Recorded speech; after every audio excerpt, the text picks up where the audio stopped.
Let's make this segmented question mark slide together. First, go to Icons and write question in the search bar.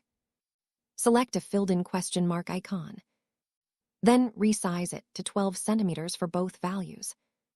Next, do a right-click on the icon and select Convert to Shape. Give the shape a fill color of your choice. Make sure to fill in both parts of the question mark. In a second step, insert a slim rectangle shape. Resize it to 0.1 centimeters for height and 3 centimeters for width. Then make sure to remove the outline. This rectangle will create the segments of your question mark. You can place the rectangles as shown in the video, or create your own version if you want additional segments.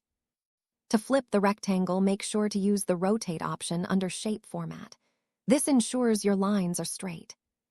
Next, select the upper part of the question mark, along with all of the rectangles you have placed. Go to Shape Format and to Merge Shapes on the right. In the drop-down, select Fragment. Then delete all the remnants of the rectangles. Now you can color in all of your segments individually. Choose the colors to your liking or based on brand colors. To make sure the graphic is stable, select all the segments and under Arrange Group Everything. If you want to label your segments, also follow this next step. Insert a circle shape and resize it to 2 centimeters for both values. Then make sure to remove the outline. Give the circle the same filling color as your first graphic segment and move it next to that part of the question mark. Type the number 1 into the circle. Go to the Home tab and in the left-hand toolbar adjust your text. Choose a writing style and size to your liking. Then select both and under Align, make sure they are aligned in the middle. Next, group both. Now duplicate 2 more times and place next to the other 2 question mark segments.